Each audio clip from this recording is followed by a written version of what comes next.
So we are nearing the end of our 2020 Truth to Happiness Dhamma Study. Um, and this week we're looking at hindrances. Let me recap and put this right where it belongs in the progression of our study. We began with a look at the Jhana meditation technique, how to do it. And then we looked at the four foundations of mindfulness, which is the refined mindfulness as it applies to the Dhamma, very specific mindfulness we learned. And then we looked at the entire context for Dhamma practice, why we do this, the Four Noble Truths.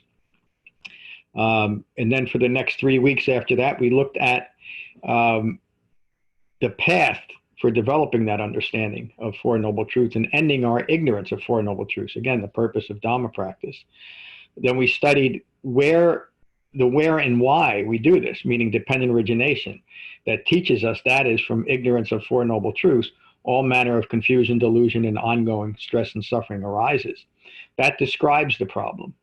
And in that same week of study, we looked at the personal experience of suffering, known as the five clinging aggregates. Michael had a really great and subtle understanding of the connectedness between the five clinging aggregates and the immediacy of Dhamma practice, which leads us to last week's study of karma and rebirth, which is just that.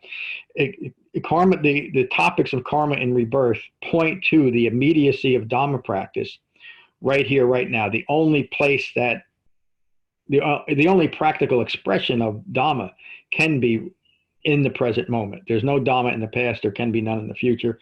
It's right here and right now. And so karma simply explains how that occurs. And it also informs what we're giving birth to in this moment. Now, the hindrances, to many, seem almost like a grammar school teaching on societal behavior. Don't act this way. But it's much, much more than that. And it's something that the Buddha taught consistently. It's often ignored because these hindrances are so common, meaning we all have them. But these five hindrances describe why we can't develop the Dhamma practice or why we struggle with Dhamma practice, because it is in the immediacy of the moment, with a mind that is transitioning from a wrong view to a right view, that these hindrances arise and are effective in diminishing our experience of Dhamma practice. What I mean by that is when we're not practicing the Dhamma, these same hindrances will be a burden in our normal human lives. But in Dhamma practice, they need to be recognized as much, much more than that. They're the actual barrier to developing awakening. And so again, I'm not overemphasizing the importance of recognizing the five hindrances as they arise. And now I'm going to read from the book, but you'll see how that's what these hindrances are taught for, to recognize that when these hindrances are rising, this is the time for Dhamma practice. So let me read from the book. And you also see that this is a very clear instruction on where precisely to practice the Dhamma. In other words, the reason why the Buddha taught the five hindrances is because he understood this is, like I said before, this is the block, the common block to developing awakening. You could say that these hindrances, and I'll tell you what they are in just a minute if you don't know them, are what we cling to maintain ignorance. The second and the sixth factors of the Eightfold Path, right intention and right effort, gently support our overall Dhamma practice. Right intention sets our direction, right effort keeps us going. Maintaining the strong resolve of right intention and engaging in right effort will provide the framework needed to develop and maintain Dhamma practice. Right intention is holding in mind the intention to put aside clinging, aversion, and delusional thinking, and to awaken to the true nature of reality. Being mindful of right intention and right effort, we make a commitment to meditation practice and developing our understanding of the Eightfold Path. And again, that's Dhamma practice. It's not just meditation, but it's not just an intellectual study of what Dhamma practice might look like, or a conceptual look at what it would be to be awakened. In other words, an awakened human being, we obviously would classify that awakened human being as loving and compassionate. And often the concept of being loving and compassionate is substituted. In other words, we create the fabrication that we can be that without developing the actual path to naturally being loving and compassionate human beings. I hope I'm making that clear. Much of modern Buddhism, you could really call it much of the modern New Age thought, is to describe the ideal human being and then kind of pressure us with this underlying group New Age philosophy that that's what we should be. And the hurtfulness of that is that in the Buddha recognizes 2,600 years ago, these same ideas of universal consciousness and a one mind theory of the world were just as prevalent during the Buddha's time. And they sound nice. They easily engage us, meaning they easily distract us.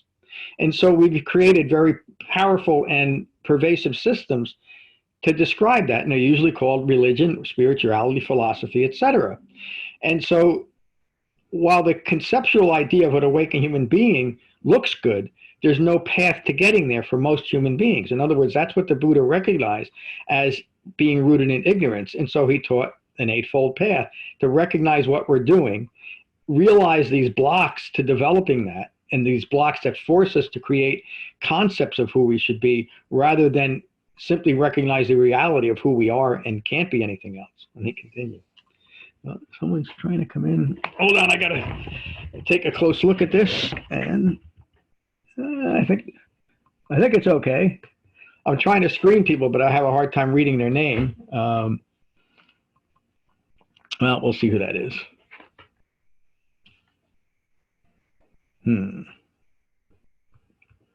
Oh, it's Mary. Hi, Mary. Okay. Let me just continue with this. The practical aspects of meditation and developing the Eightfold Path. Put aside times, preferably twice a day, for meditation practice.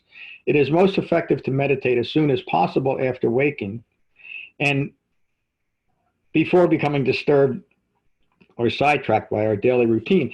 Now, the practical application of meditation as a counter to these hindrances is described in that instruction. It's best to start our day as early as possible with bringing our minds back into our bodies, establishing that concentration as the foundation for the rest of our day. And then as our day unfolds, we will have already inclined our minds to be mindful of these hindrances. Doing this consistently begins to diminish and continues mind's need for distraction. Right effort, the sixth factor of the Eightfold Path, is keeping ourselves in fit physical, mental, and spiritual condition as well. And that last line, spiritual condition, just means attending, and again, I'm using that in a very broad application. It just means attending to our well-being in a general way. Sometimes when people take up a path like this, they'll expect that the path themselves, meaning just being engaged in the so-called religion of Buddhism, will solve all their problems. And so you don't need to take care of yourself physically. You don't even really have to think too much about what you're opening yourself up to, as far as maybe watching too many movies or something like that. You're simply not mindful of it because, well, I'm practicing Buddhism, so I'm good to go. Much like we're taught, and I don't want to go there on Easter weekend, we learn that we have to practically apply this. It's not a concept. And again, it's at these hindrances that we actually practice this.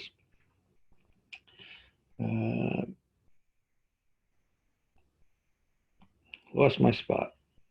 Keeping yourself in fit physical, mental, and spiritual conditions as well. Getting enough rest, eating healthy, and physical exercise are a part of right effort. Any exercise is support for Dhamma practice, and walking, and I use this in quotes, meditation is a very skillful way to combine exercise and mindful movement.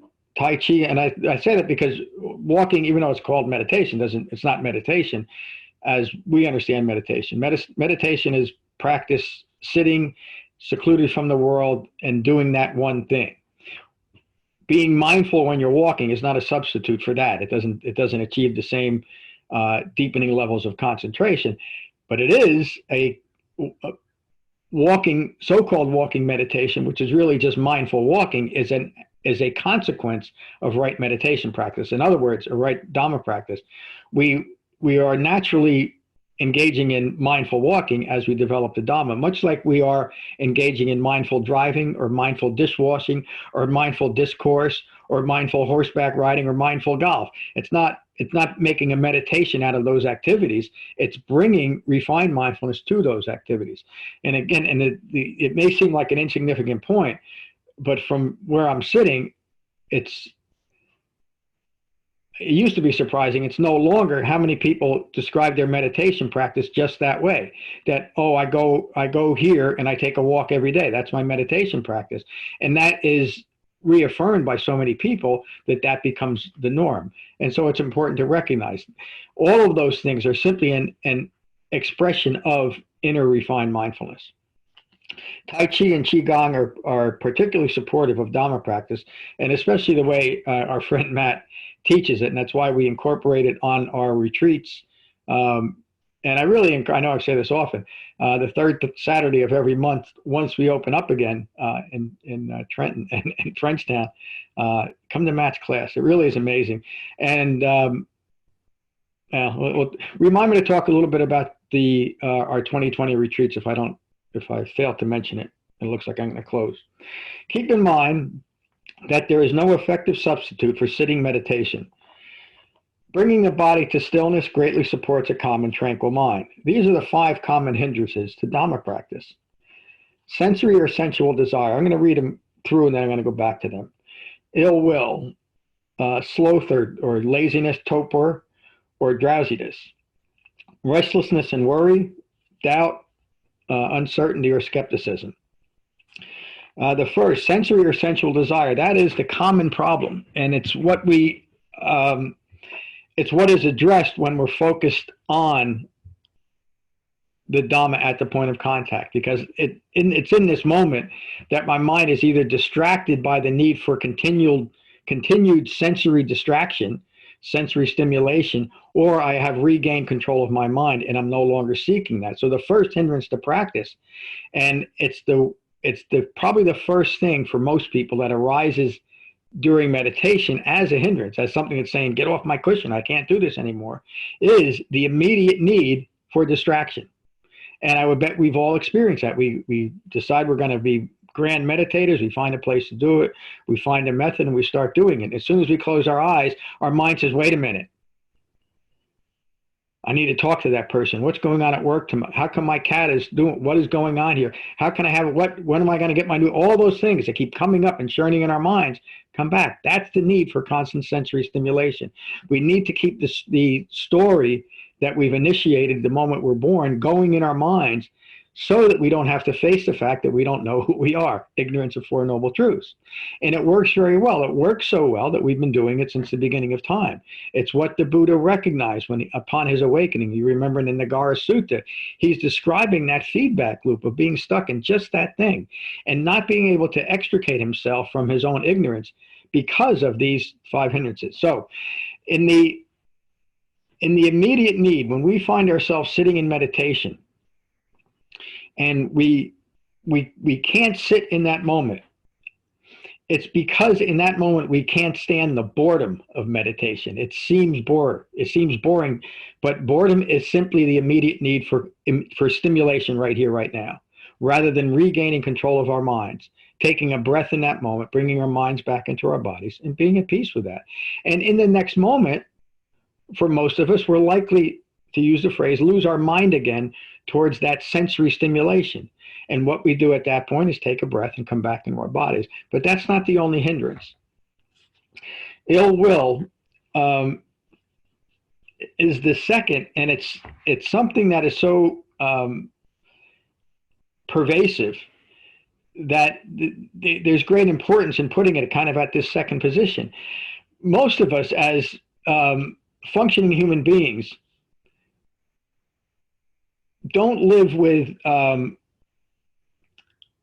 constant hatred towards other people. You really can't live a life that way, or you become very psychotic, even if it's just focused in an immediate area. I'm making myself clear about this. It's really the ill will that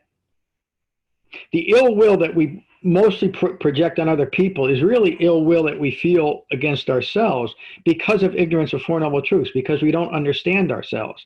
And because we don't truly understand ourselves, we establish a life that is uncertain because of that understanding. And because of that understanding, we feel that there's something lacking, and often we'll take that a little bit further. Because of that lack, there's something broken or wrong with us. And so you've heard me say this over and over again. I'm trying to write this book in Dhamma terms for quite a few years, that the underlying human problem that's rooted in ignorance of Four Noble Truths is self-loathing, which another way for that is self-ill will. And so as we deepen the Dhamma, and I bet you every one of you would agree with this, but it's true. As we deepen the Dhamma, we realize that how we're applying the Dhamma is at that point of self-loathing, of ill will, of I'm not good enough. I need more. I need special knowledge. I need a special intervention from some disincarnate beings to take care of me because I'm not good enough. The Buddha realized the cruelty of that. That was, again, the common teachings of his time, just as our times. That there's something wrong with us and we need something outside of ourselves, or some bit of knowledge, or some amulet, some piece of crystal, the right diet. We need something to fix us. And the Buddha realized that's all nonsense. It's all rooted in ignorance of Four Noble Truths, because nothing can fix us, because nothing is broken. We're simply human beings having a human life.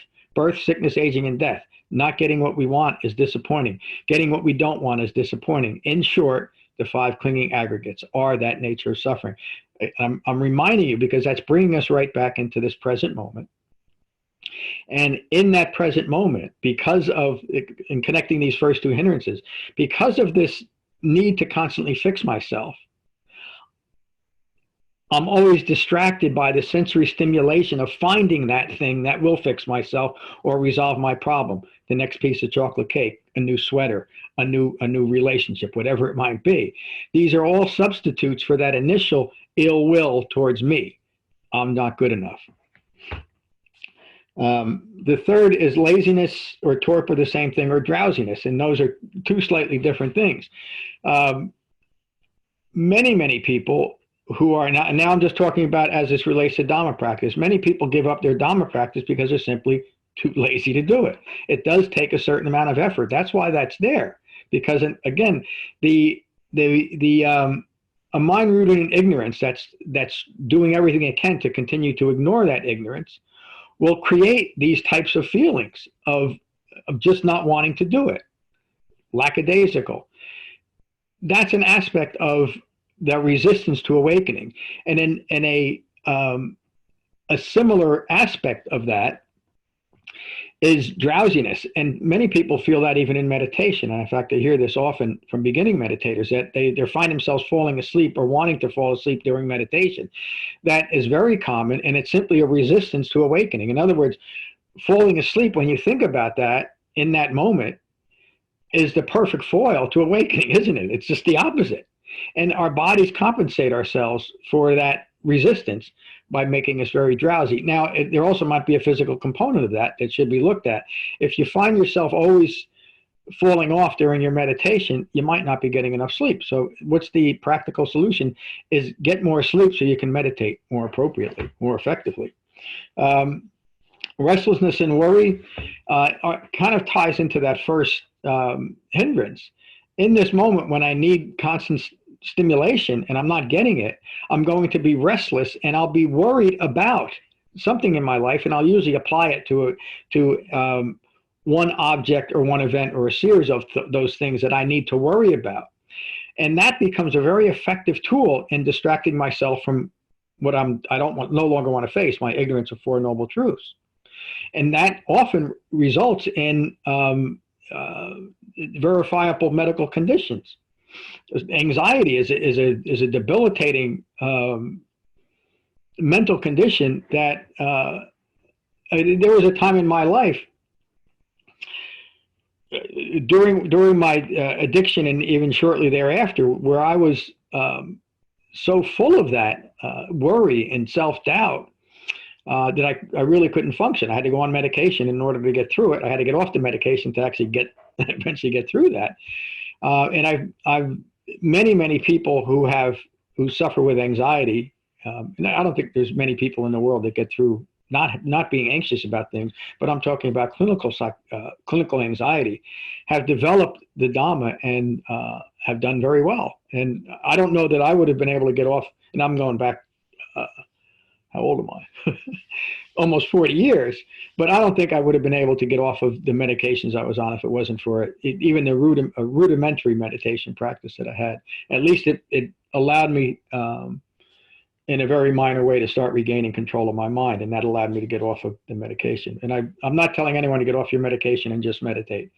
That's very dangerous. The last is doubt and uncertainty, or skepticism. And this, again, when you look at it, clearly relates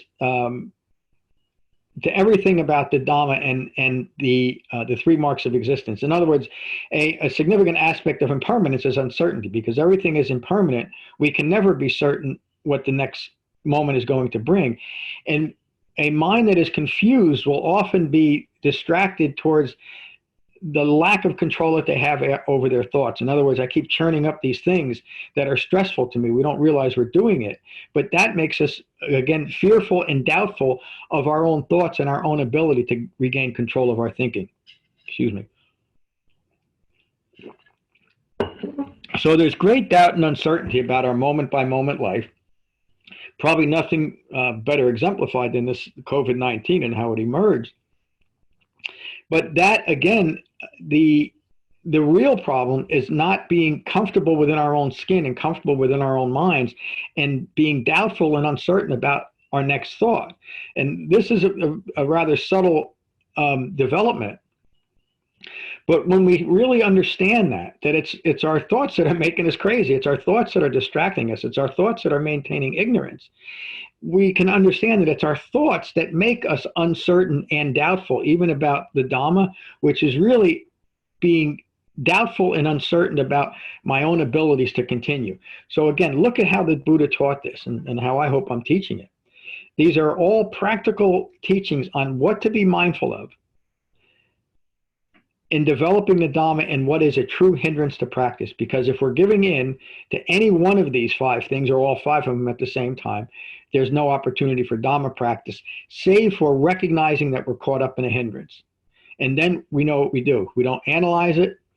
We don't spend too much time even ruminating over it. We're very gentle with ourselves. We recognize that in this moment, I'm caught in worry and self-doubt, or I need some distraction in this moment, or I just can't get rid of this hurtful thought towards my neighbor or towards myself. We take a breath. We bring our minds back in our body, and we realize that's just a fabrication rooted in ignorance of Four Noble Truths. And that brings us, that develops the next thought that we all talk about here, is how fortunate we are to have a direct and simple path to recognize and abandon each and every one of these hindrances. And so I want to stop there. I'm going to give the same talk again on Tuesday. But right at the end of that, I think is an important point to stop. And we'll go around the room. So I hope you got something out of this talk. Let me start with Michael and Julia. Michael, how are you? And I'll let you all unmute your mics, I hope. Sorry about that. How are you, Michael? I'm doing pretty good, John. We're doing pretty good, actually. We try not to get too distracted or, during these times, and try not to, we try to distance ourselves from a little bit from it. It's just too much news all the time. Mm-hmm. And obviously that's leading up to, the Dhamma is or the Sangha is such a great place for refuge, and we find that, and it makes us feel good to be here with everyone else. Yeah. Okay. I had written a poem that I'm going to read here, and probably it's kind of tied into what we're talking about, and so I'll just read it, and then I'll go through the interpretation of it. But I just wrote this last night. Okay, here we go. Watch him as he goes with the light in his eye, only to be replaced by sadness in his eyes. Watch him as he enters the fray of yet another lost day. He laughs, he cries, is born again and dies, and does so 1,000 times, 1,000 times, until his eyes open. For unless his eyes open, he will never be lost, forever craving that which does not exist, a place to call his own in this forever changing world. And who is that we see? Who is this poor soul who struggles so to and fro as he goes? Is it anyone that I know? I don't think so. So then tell me what you already know. He who you see is you and me. Okay? And Beautiful, Michael. I'll explain that as I see it. The one thing I've gotten from the hindrances and the aggregates and the hindrances in this part of our study here is I understand now disenchantment and dispassion for those things that create a problem for us, our Dhamma practice and our focus. So I understand, and I've become disenchanted, or I understand disenchantment, and I understand dispassion. All right, and that disenchantment and dispassion, okay, enables us to it creates almost like a separation between us and who we used to be before we started this path that we're on, this the Eightfold Path. And the other thing that I think it's an extremely important part of this is, and what I think is like one of the main teachings that the Buddha intended for us to grasp while in our studying, especially with the aggregates. And I think that is like what I have gotten from it is that the main thing I've gotten from the aggregates is that it shows us how to be compassionate. Compassion is a message that's interwoven in when we become disenchanted with the aggregates. Because when we become disenchanted, we can see others suffering. We can see others suffering who aren't aware of the Dhamma or aren't practicing or who aren't on this path. And when we see those others in our daily lives, we can have compassion towards them, because that is who we used to be. That is who, and we recognize that. So there's a recognition of who we used to be and who we are now as we develop and evolve Dhamma practice. So that's what I got out of that, and that's basically what I was trying to impart in the poem. So. Beautiful, Michael. In order to have true compassion for another human being, we have to understand the nature of suffering, don't we? We have to understand the First Noble Truth, and in order to do that, we have to apply it first to ourselves and be self. And it's the true path of self-compassion is developing a Dhamma, because we understand ourselves. Thank you. How are you this morning, Julia? Very good, John. Thank you so much. I think my voice sounded like I was kind of yelling over to you. It was a little bit louder than it needed to be. So, good morning, Julia. Good morning. Good morning. I had like an experience the other day. Usually, I don't like to be so self-referential, but this applies kind of to the hindrances. So, especially with ill will. At first, I wasn't really, reading in the chapter in the book explains ill will very well, because it doesn't mean like you want to kill somebody or something, some kind of like bad, ill, things like that. But I think it means a lot also is sometimes when something happens to you where somebody maybe is angered at you for some reason, and you also feel anger back or resentment, and it doesn't mean that you want to hurt them, but I started to understand it more so because the other day I had an experience where a parent had written a letter to an administrator about my teaching. And at first, looking at, seeing the letter, and I said, clearly this person doesn't understand, what they're talking about. And so I started to take it personal, and then I realized I'm taking this very, very personal.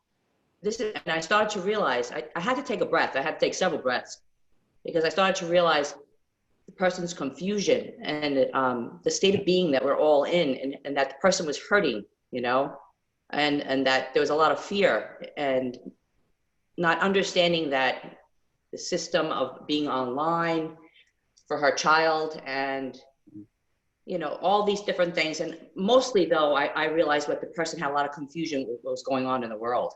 Just like I had confusion also. And so I started to feel a little resentment there. So I sat down and I did a 10-minute meditation, and I said, I'm going to respond to this, but I'm going to respond to this from my core being, you know, with loving kindness, not with more confusion, you know. And I did realize, we were just reading this chapter with the hindrances, and I did realize, this is ill will. This is what this is, and this is how I'm to understand this and catch myself. You know, of course, I caught myself a little later when the first time, you let yourself get involved sometimes, but I was able to hold myself back and not respond. And so I sat down, I meditated for 10 minutes, and then I said, I'm just gonna, just put this aside. And then later I went and I wrote a letter explaining actually that the person was, this person was confused. I knew that she was, and I knew that once I wrote this, that she would understand the lessons that were on, and that her daughter had completed most of them, that there was no confusion.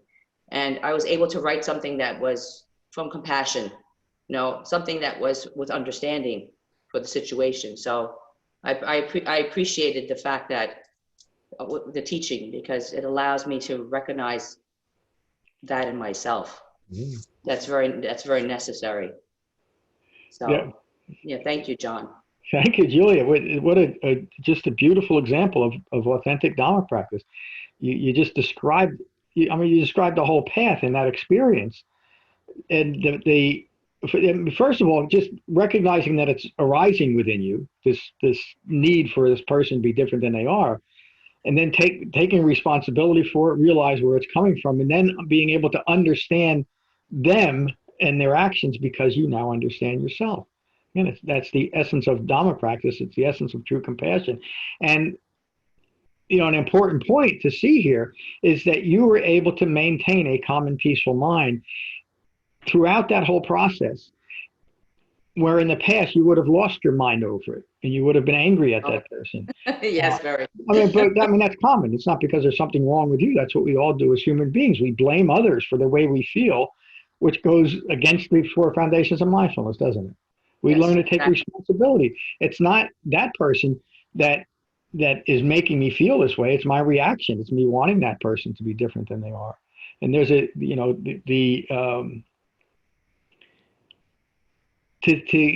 think that this person should be any different is misunderstanding the fact that I don't understand why they're talking that way, why they're acting that way. But the Dhamma gives us that understanding. We know why people act the way they act, and we are able to engage in true compassion that way. Thank you. Thank you, John. Hello, Lorna. You want me to unmute you?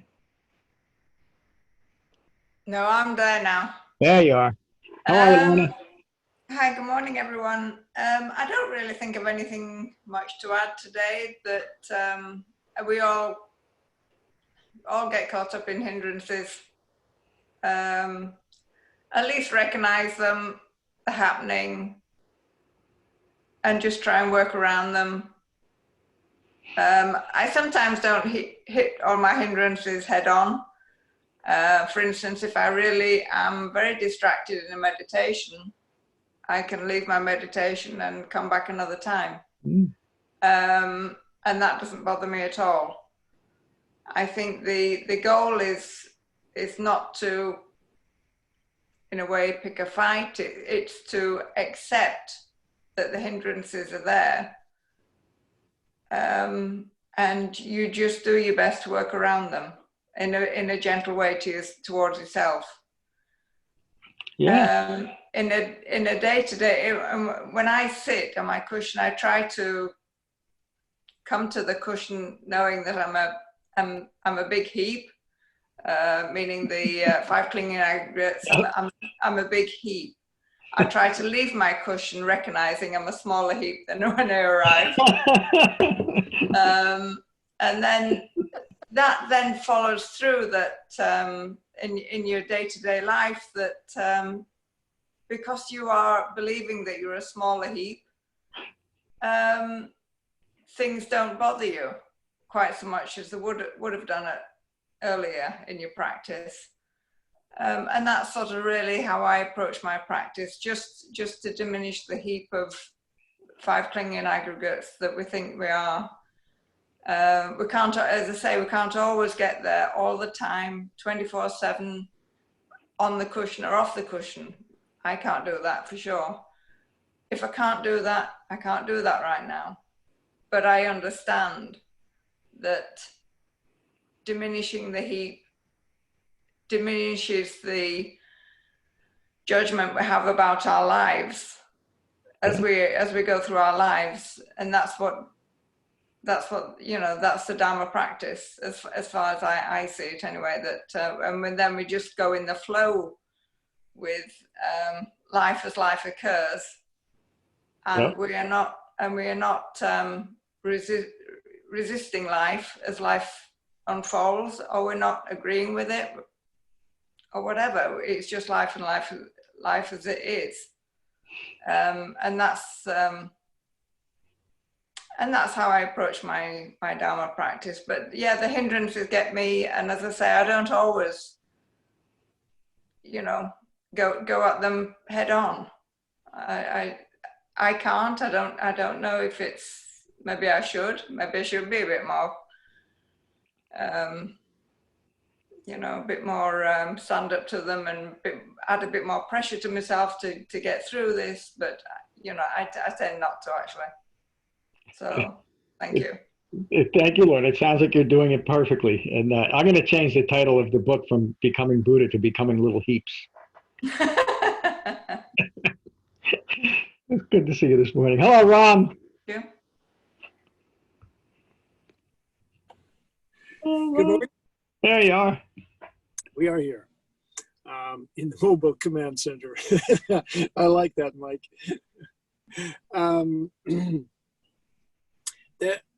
The thing that struck me in this chapter was actually doubt, uncertainty, and skepticism. Because in a way, specifically skepticism has been really important in my life.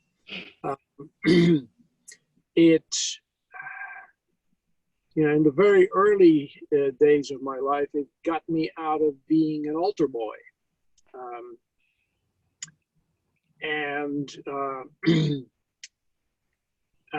And further on in my other previous practices, it actually allowed me to recognize that those practices weren't working.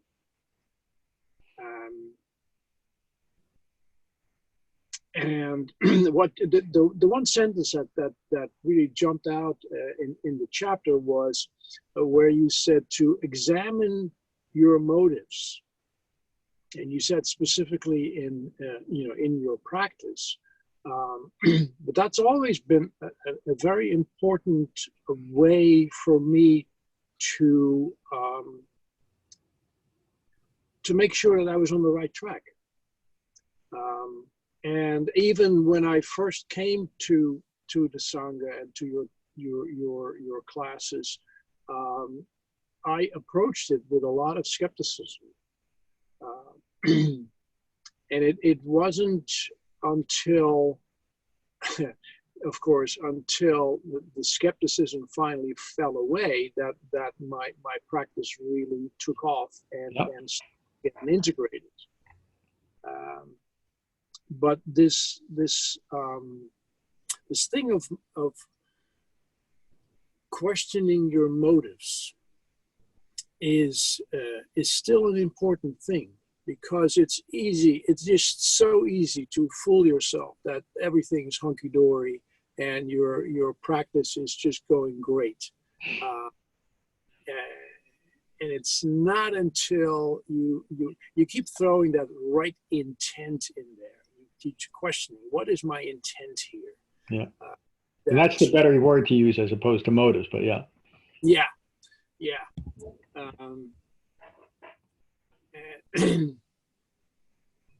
I can apply it to, when I look at other people's motives and intent as well, that's a good way to look at people.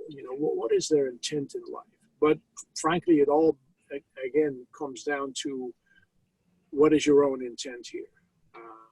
And if you don't keep a sharp eye on that, it's very easy to get lazy in your practice. You think, we got it together. It's all fine, And then you get a little challenge in your life, and that's where you get to see, when practicing metta is difficult. Look at your intent at this point. Yeah, that's right. Thank you so much. It is, and it relates directly to countering these hindrances and remembering the second and sixth factors of the Eightfold Path. Right intention and right effort are the whole Eightfold Path is, but it's the immediate counter to when this occurs. What is my intention here? And let me continue to engage in the right effort. And it's also important to remember that the Buddha is not saying we should never be skeptical of anything we ever hear. Everything the Buddha taught was in the context of the Dhamma. In other words, if in this moment I'm skeptical that jhana meditation and the Eightfold Path is going to give me what I want, it means that I haven't truly taken true refuge in the Dhamma. I'm still skeptical about it. But taking true refuge simply means understanding that a human being did this, he taught us how to do it, and we have the support of this wonderful Sangha that we're all a part of. And that's, by the way, is going to be the theme of the retreat that I want to talk about, but I'll do that later. But it's skepticism as it relates to the Dhamma. The skepticism, when I do listen to the news, I'm pretty skeptical about what I'm being told. But that has nothing to do with the Dhamma. It has to do with what's going on in the world. I'm no longer, for many, many years, especially out there in all the different forms of modern Buddhism, I was skeptical every day. I didn't even notice it because it was never taught that I should be noticing it. I just thought that being skeptical was part of practice. In fact, and I'm not going to go too far into it by naming it, but there's a modern tradition that actually encourages and teaches to cultivate doubt, that's actually part of practice as a way of understanding doubt, which is, again, it's just over-analysis. The Buddha recognized that again. He said, if you're doubtful within the framework of the Dhamma, recognize it and put it aside and come back to the Dhamma. So, thank you, Ram. Who's over here? Is that Laura? Hello, Laura. Want me to unmute you? I will. I think I did. Laura? Hello, everyone. Good morning. Well, I think what I recognize in this teaching is how intertwined the hindrances can be, how one leads to another, for example, just the uncertainty of life these days, that experience and where that draws my thoughts, then leads to kind of this ill will towards myself and my capacities and capabilities. And so, yeah, I can really see the strength of the Dhamma and the practice, and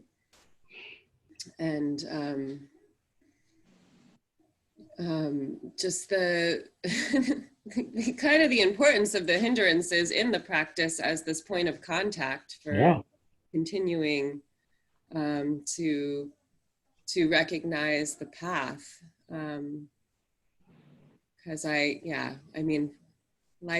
life is going to be a long journey, and I'm not, I think that the hindrances will be with me throughout life. I don't imagine that they'll disappear anytime soon. So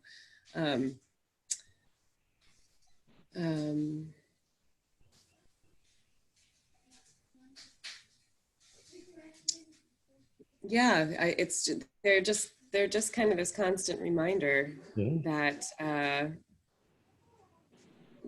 to just that you're on the path. At least that's my experience of it. And I liked what Lorna was saying, and I do think that for me there is times where, you know, it is, you know, there's kind of an acceptance of just letting that, a little bit of letting the hindrances kind of carry you away a bit, and accepting that this is just where you are on the path, and that you'll be able to pick it up again, you know, a half hour later. That's right. Yeah. You have to be distracted for a while, because why add more stress, I think, sometimes. And I think that's an interesting, those are interesting moments. That's the Sutta, the second arrow, you know. Good for you. I interrupt you. I'm sorry, Laura. No, it's okay. But yeah, thank you. Thank you. Again, when we're mindful of these hindrances, we're being mindful of present moment Dhamma practice, because it's in this moment that these hindrances will arise and that I can address them, meaning recognize them and simply abandon them. The Branhams are all good? We're all good. Good. Where's my friend Matt? I have like lots of practice on focusing my mind with all the. Tell them all I said hello. And that's Anthony. How are you, Anthony? Good morning. Good morning, John. Good morning, everyone. Good to see you. You too. I appreciated the talk today. It was really, really nice for me. And I kind of focused a little bit more probably on the ill will hindrance, because I liked what you said, that ill will directed towards others is always ill will directed towards yourself, because it never feels right to attack back. And when I get into those situations, I always ask myself first, like, is that an accurate thing? Because if it's accurate, then I feel like I need to correct it. And if it's not accurate, then I need to understand it. So I really liked what Mike said about drawing on your own suffering to understand the suffering of others, because that's often a very useful thing to do. You know, as you can imagine, as a lawyer, I get into a lot of situations of ill will because it's an adversarial profession, and it's common for people to fight and get angry and write nasty letters or emails or make nasty phone calls. And I used to fight back all the time. Like I would always try to be twice as bad as they were. And it never felt good.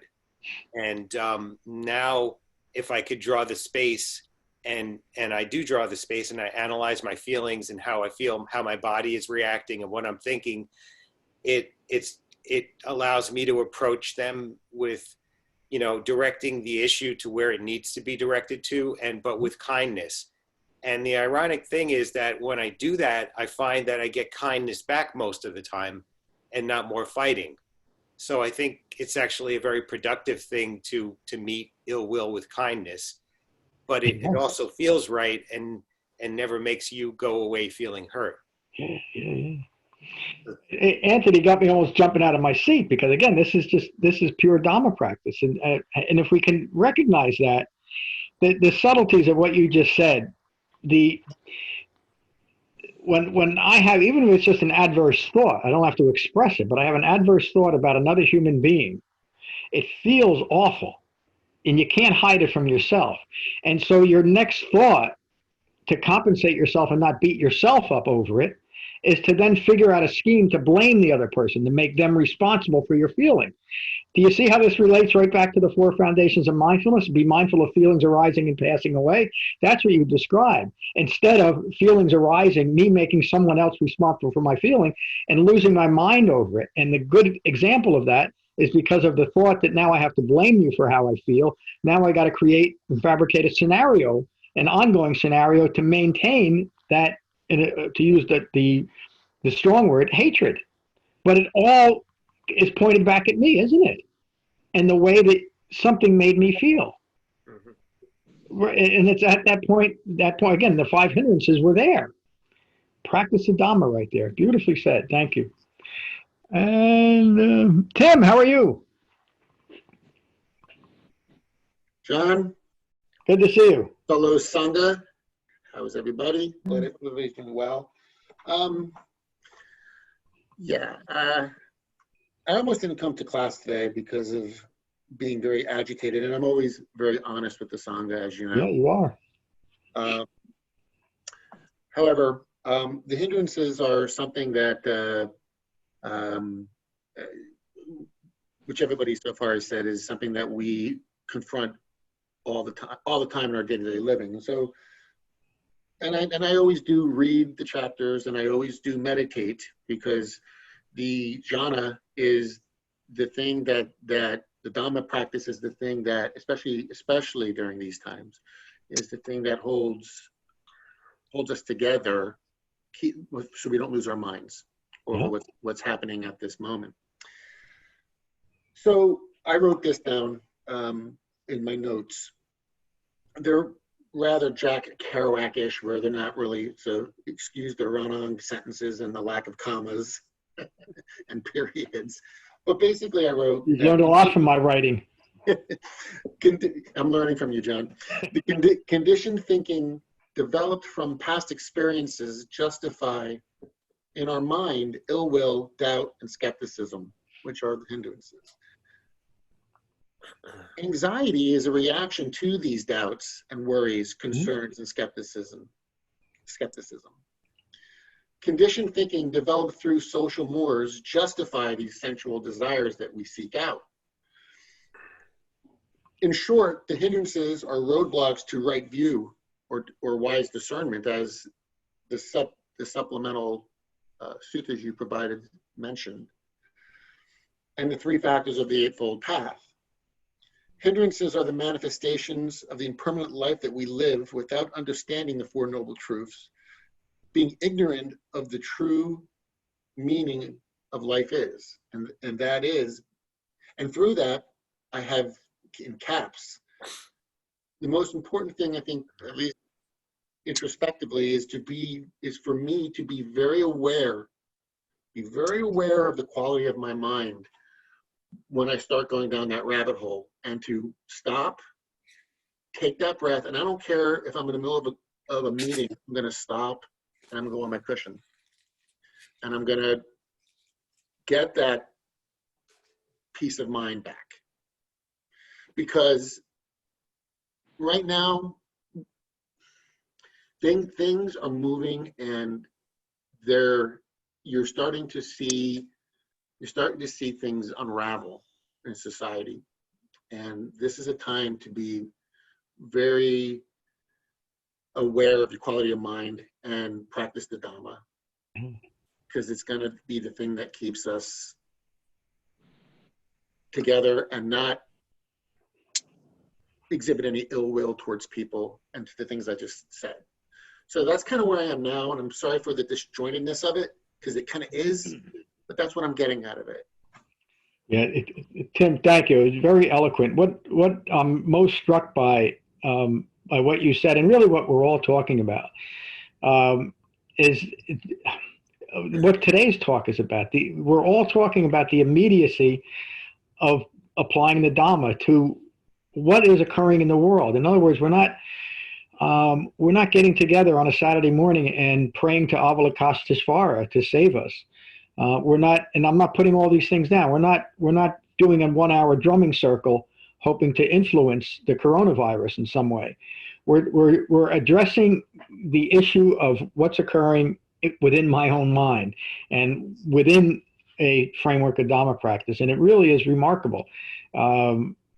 I say this often, but I've been in the Buddhist game for many, many, many years, and I've never experienced something collectively like this. It really is remarkable, and you're all, and I'm sure it's going to continue. So maybe we'll be a little mindful of that, of how practically applicable the Dhamma is and how we're all applying it practically. So wonderful. Who's Jen? How are you? Hi, everybody. Hi, Jen.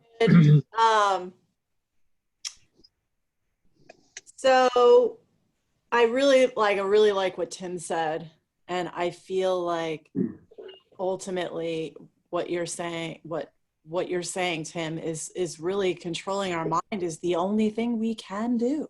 Yep. That is the only thing we can do, is control our own minds. We don't have control over anything else. We think we do, we don't.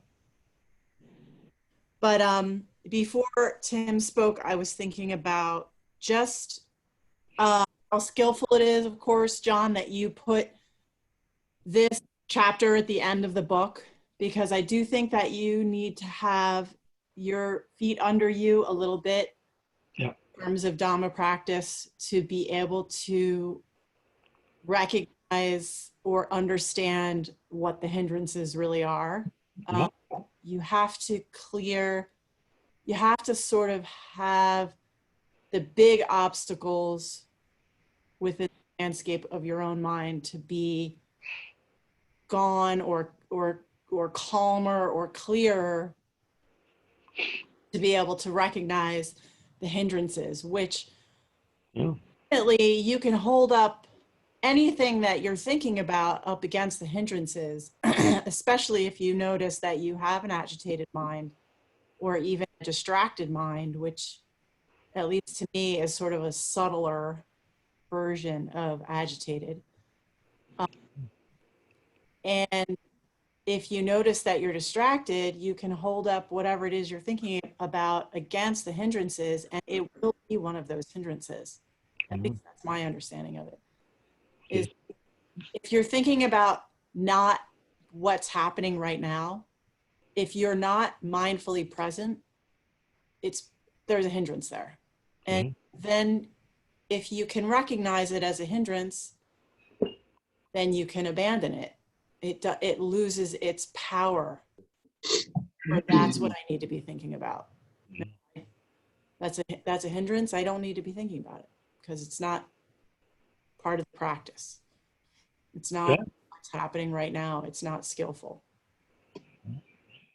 Wonderful. Again, just to be recognized and abandoned. And you're right that to teach the hindrances first, to teach hindrances to anything first would be what most modern practices do, don't they? They teach you that to overcome your own ill will towards others, but you must be compassionate to be a real Buddhist.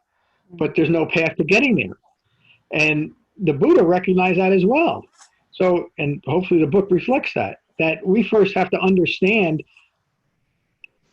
the Dhamma so that we don't take the hindrances in a personal way, and so they simply become an even greater hindrance. We understand them now as something that is impersonal and we're dispassionate about. We simply recognize them, take a breath, and move on to the next moment. So, well said, Jen. And Kevin, how are you, Kevin? You want me to unmute you? I think you have to do it on your end. There you are. Am I good now? How are you, Kevin? Very well, thank you. Good to see you. Hello to everyone. So John, I just want to say thanks for this course. Here we are at the end of the course again. We're all about to graduate again, so we're all fine now. But I've gotten so much a deeper understanding of the Dhamma each time we go through this course. And this is, for me, maybe the fourth time I've gone through it, from the course itself, and then from all the teachings that you bring us each week. So thank you for that. I was thinking a little bit about just understanding in a way. And I was thinking about Becky's haiku. And you know, if that were the first thing that I ever heard on my first day of opening a book to learn about the Dhamma, I might have been very confused.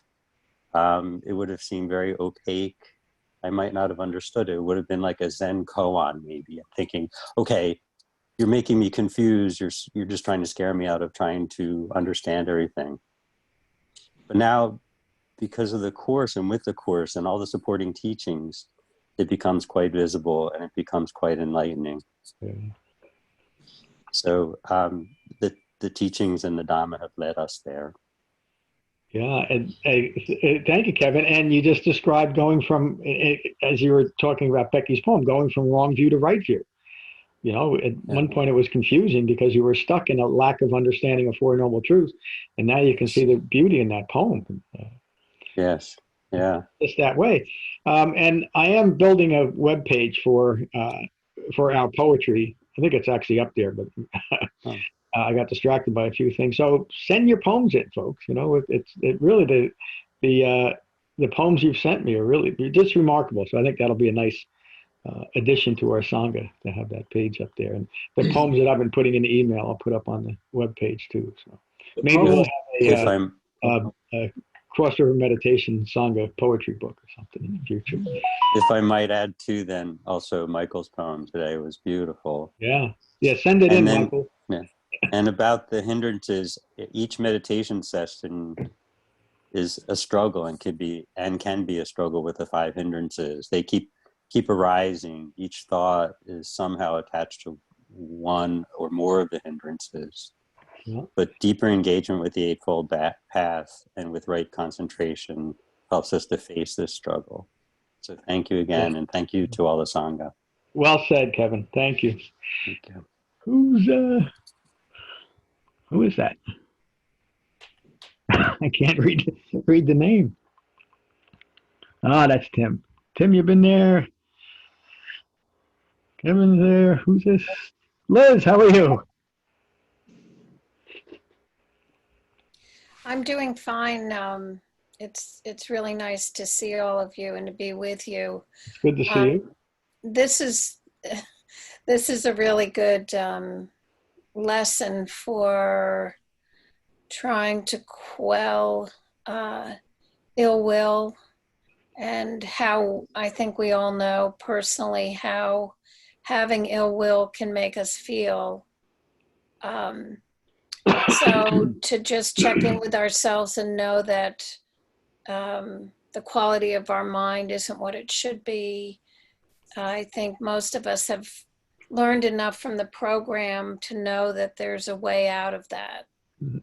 And so that's what I find the most valuable, is knowing that we don't have to carry the ill will, which is the second arrow, to ourselves, and can have more peace of mind by following the Dhamma. So I'm very grateful for that. It's as if we've all been doing this for this moment, so that we can not lose our minds and just have some peace in our lives during a very difficult time. Mm-hmm. And I love what everyone said today, and I'm really glad that I popped in. So thank you. We're glad you popped in too. How's Tom doing? He's doing well. Good. He's doing well. Good to hear. And Bonnie? Bonnie's doing well too. Tell her we all said hello. Yeah, she's learning how to teach online. It's difficult for teachers to teach that way if they're not used to it. So God bless all the teachers. Yeah. We had a small parade come through town 2 days ago that was all of the Franklin Township teachers in their cars with balloons on them, and then an ambulance and a fire engine with their lights going, and they came through to say hi to all the students in the township. It was very sweet. I had to go inside because I kept getting tears in my eyes, so it was very sweet. It is. Lots of good things are happening. Yeah, I was thinking the same thing. There's so much bad news, and you hardly ever hear about. I mean, as a country, I guess as a worldly society, we've really stepped up in our taking care and acknowledging those people that care for us in a remarkable way, and it's about time. So, thank you, Liz. Becky, how are you? Hello, Becky. Good morning, everyone. Good morning, John. Good morning. So helpful and good to hear what everyone has to say. It's just a wonderful thing to hear everyone supporting the Sangha and supporting each other. Mm-hmm. So I'm just going to say that I think it was very helpful to be reminded of the hindrances, and helpful to know that the Buddha defined them and taught about them because they're common to all Dhamma practitioners. Yep. And when they occur, they're not to be taken personally. And I wrote this down last night, and then a few minutes ago, John said the very same thing. And it just, when I read the chapter and when I realized that I was taking them personally and that they're not to be taken personally, that was really helpful last week. And I also want to read the phrase that I highlighted during my reading this week, which is, practicing metta meditation is a skillful aid in releasing harsh judgments. Practice metta whenever harsh judgments of yourself or others are making it difficult to quiet your mind. Once your mind has quieted, use metta to resume jhana meditation. And that was just a really good reminder for me. And since Kevin mentioned poetry, I did write another haiku, and I wasn't going to read it, but read it. I'm going to. Author. Go for it. Uncertainty is impermanence. Now, now, now. Now, just let it be. That's great. Thank you. Bravo. Yeah. Thank you, everyone, for all of your thoughts. And it's so nice to be here. So lovely to be here. Yeah, it is. I was thinking the same thing, and just how nice it is to just meditate with. Does it feel the same as meditating here as it does in Frenchtown? It kind of does to me. I mean, it's nice to get together, even if it is online, where that Dhamma connection is still there. Yes. And metta, you bring up another important point. Metta is not meant to just be once or twice a week for us. It is there for dealing with ill will and fear. And whenever you feel like that, it's a great addition to a meditation practice. If you're having trouble settling your mind in jhana, start with metta. You can even listen to one of the downloaded metta recordings too. It's just a very powerful way. That the Buddha taught metta. One of these days I'll teach the story behind metta, but he taught it to a group of monks and nuns who couldn't practice anymore because of their own fear of others, their own irrational fear of the dark in the forest, and their harsh judgments of other practitioners. And so he taught metta in that way, so that they could practice. Again, not in a moral way, not that you're a bad person because you're holding ill will towards others. You just can't practice when you're that way. Thank you. Brett, how are you? What does that say? How come I can't quite read what that says? I don't know. Brett, how are you? I'm well. Thank you for the teaching. I found it, when you were talking about the hindrances, that's kind of where my head was at. And so it was a little bit overwhelming for a second to realize that that's where I was at. But it was good, and it's just something to be aware of. And it was, thank you for your teaching and all the, the suggestions, or the definition, or the adjectives just describing all the hindrances, and they were helpful to hear about. So thank you, and let's say hi to everybody, and I'm going to leave after this, but good to be here. Good to see you, Brett. Yeah, I mean, the hindrances are taught so that they're not hindrances. That's why they're there. So I'm glad you joined us. Mary, how are you? Good morning, John. Good morning, everyone. Yes, the meditation is really good. It is a lot like being there. And as I listen to everybody, I feel some of the same connectedness and emotions that I do when I'm with everybody live. So just answer to your question. Yeah, I'm really humbled by many of the things that people have said today, because there is some profound understanding and application of the Dhamma. And I feel a sense of pride to be a part of all of this. So it's been very beneficial to listen to everyone this morning. I think the hindrances are, certainly common to all of us.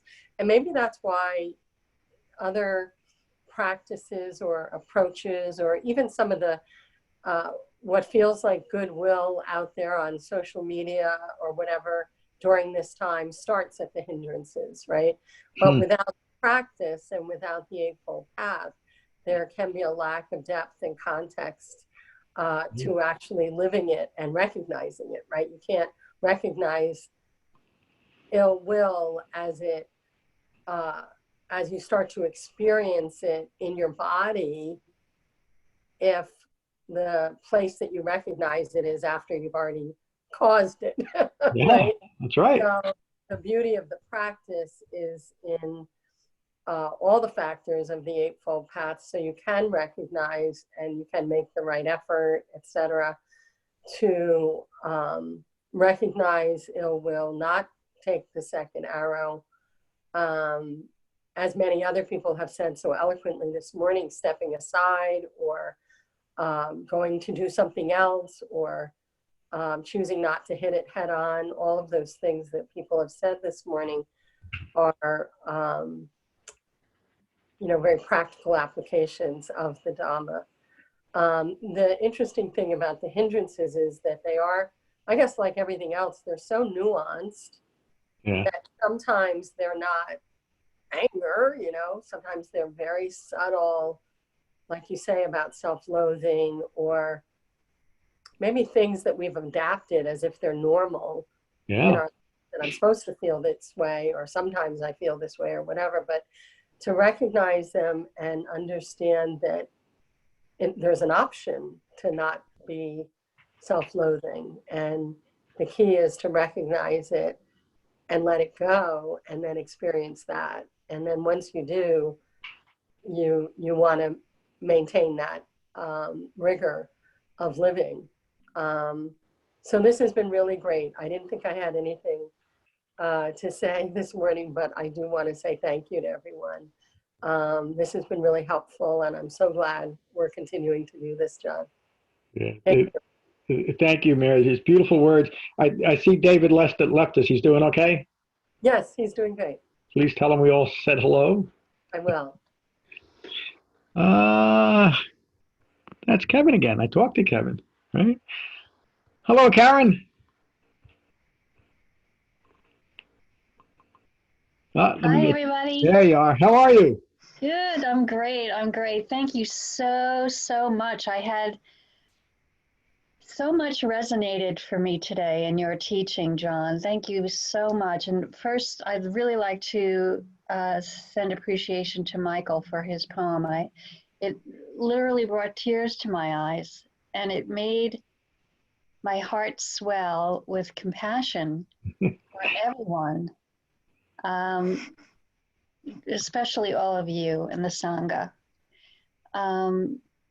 John, when you were talking about self-loathing and, that 40 years ago, those feelings that you had, and it brought me back too, to another time where I didn't have a clue that that's what was really driving me, but it just took over my life. And it was so encouraging to hear that this is something that we all have.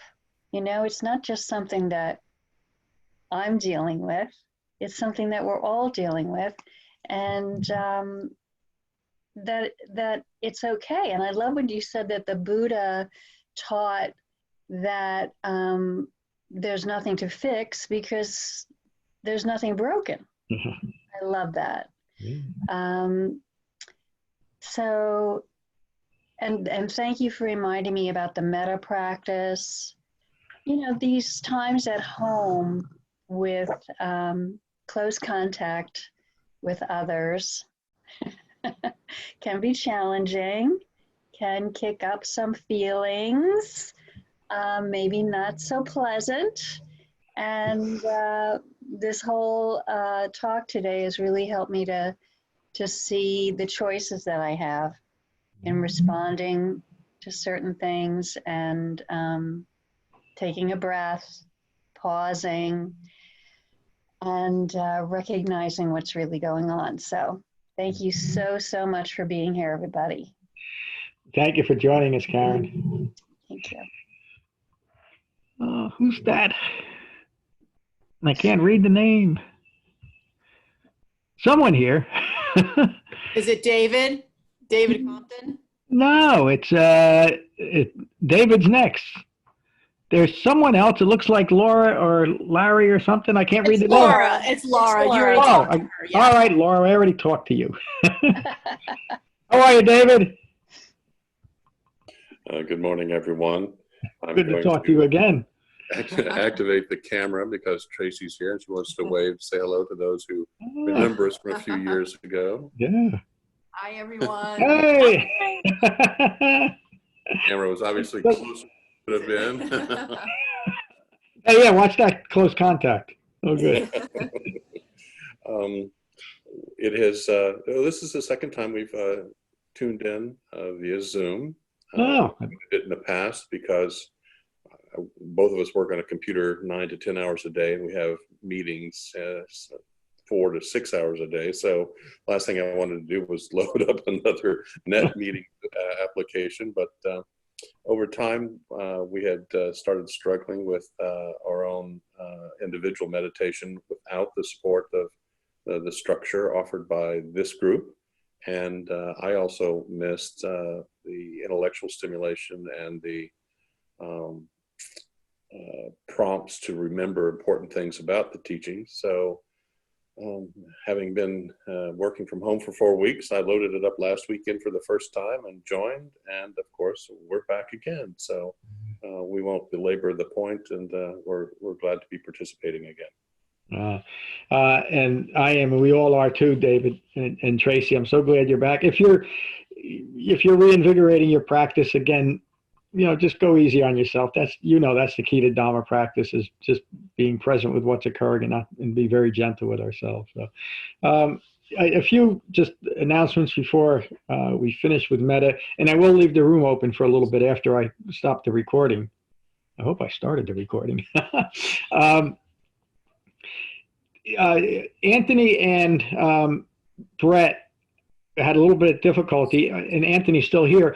Anthony, is it that you didn't know the password, or you were having trouble using it? I couldn't find the email that had the password. Okay, but it worked once you had it? Yes. Okay. Yeah, it's on the website, and it is in all the emails, but not always readily apparent. Our spring retreat, our Vipassana retreat, is rescheduled to the fall. And so we're going to have an online retreat that weekend. The theme will be True Refuge. And I think that's an appropriate theme for what we're all going through. It's going to begin on Friday evening and end on Sunday afternoon. We're going to have 6 sessions of about 1.5 hours to 2 hours each. We're going to have not just one teacher, we're going to have 5 teachers that weekend. Our 4 new teachers are going to each teach a session. And I sent an email out this morning with more details about that, but I hope you can all join us. Those that were registered for our spring retreat will be given priority. I think we can only have about 24 people in this room just to make it manageable. So I'm asking everyone to just send me an email to register, and then a day or two before I'll just say who's getting in and who's not. And we'll see what happens. If there's a much bigger response than that, maybe we'll put a couple retreats on, but I think it's a good time to do that. So that's what we're going to do. That's the announcement. Any other questions or comments that relate to our class this morning before we finish with Metta? Anyone? One thing. Yes, John, it's please. Tim. I just wanted to, I forgot to mention to Julia and Anthony, I really appreciated what you both said. They were similar, that empathy that you showed to those people who are agitated, that you confront. I mean, that's something that I often try to do as well. And I think that instead of that ill will, that negative response, that positive, empathetic response to understanding what that person that's giving you these hard words or whatever, to be able to understand what they're saying is very inspiring. So thank you. Yeah, it is. We have developed into a very inspiring Sangha, and I hear it all the time from people that just listen to our recordings, and they're blown. I mean, somebody said, I can't remember if it was last Tuesday or last Saturday's class. He said, "Do you know that you have 16 teachers there?" And they're right. We all have integrated the Dhamma to that level that we can express it in a really remarkable way. So we'll finish John? with someone else. Yeah, John, it's Lorna. Lorna. I can't believe we've got through this morning without anybody saying that the hindrances are impermanent. I think thank you, wise teacher. To a stream enter, somebody who's entered the stream and is being knocked about with the boulders going down going down the river like we all are, to a stream enterer, all the hindrances are impermanent. Yeah. And that's just I'm just putting it out there to remind that. Yeah, thank you. Okay, thank you, wise teacher. The hindrances will always yield to gentle Dhamma pressure. Is there anyone else? That's it. All right, we'll finish with Metta as we always do. So again, find your relaxed meditation posture and position. Gently close your eyes, gently close your mouths, and take a moment to be mindful of your in-breath and your out-breath. And these are the Buddha's words on Metta from the Karaniya Metta Sutta. This is what should be done by one who is skilled in goodness and who knows the path of peace.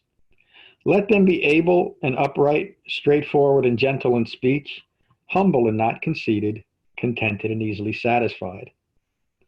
Unburdened with duties and frugal in their ways, peaceful and calm and wise and skillful, not proud or demanding in nature.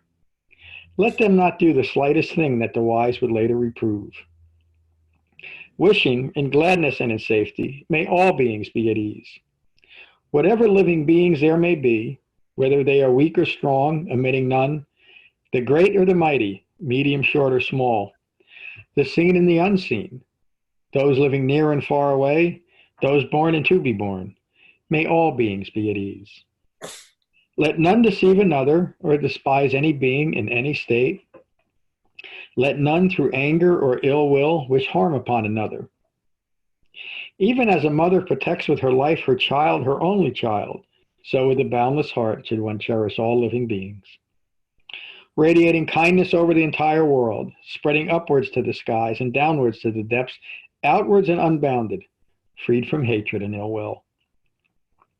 Whether standing or walking, seated or lying down, free from drowsiness, one should sustain this recollection. This is said to be the sublime abiding. By not holding to fixed views, the pure-hearted one, having clarity of vision, being freed from all sense desires, is not born again into this world. Thank you all for a wonderful class this morning. Peace. Well, let me stop the recording.